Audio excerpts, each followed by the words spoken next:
My exhibition at Harcourt House is called The Quiet Rebuild, and it all originated from a rebuild in my own life, and it's basically a visual presentation of what it looks like to heal.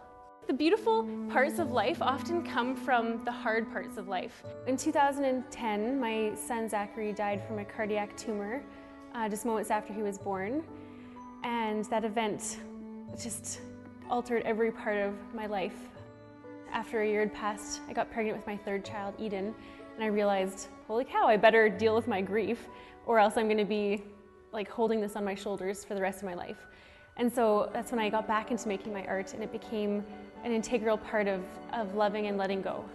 I strongly believe that this is a very powerful statement and one that needs to be talked about, because it's not just us. You talk to anybody in the medical profession, they'll tell you that art has a very strong healing process. As any hospital in town you go in, they all have an art program.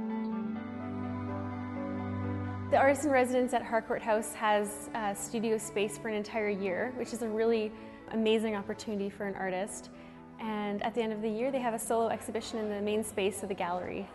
In that difficult time after I lost my son, even that part of myself grew distant. I call it my year of distraction. I did everything but address my grief. She turned out to fit in perfectly with our belief that art is not only a feel-good thing, it actually helps in the healing process. And when she came along with her philosophy of why she does what she does, we thought she'd be perfect for our artist in residence this year. So I'm a mixed media artist. I do all kinds of different things, and so when people come into my show at the Quiet Rebuild, they're going to see painting, they're going to see photography, wood sculpture, and all those forms coming together.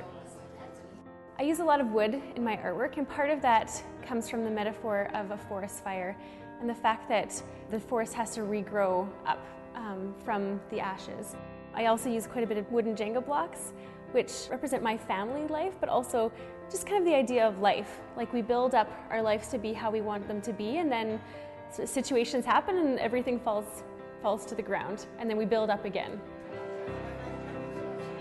I wanted my show to be more than just my own experience of loss, so I put a call out on Facebook and Twitter and asked if anybody else had been through a hard time and were rebuilding their life, if they'd be willing to open that experience up and allow me to take portraits of them. For me, it was really a part of a healing process, I guess. I was grieving the loss of a very good friend of mine, and I was assaulted when I was 19.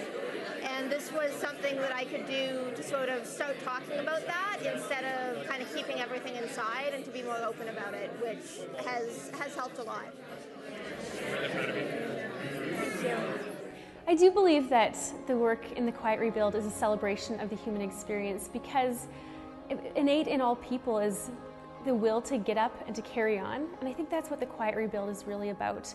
It's about not falling down to the ground and in surrender, but it's about getting up every day and choosing life.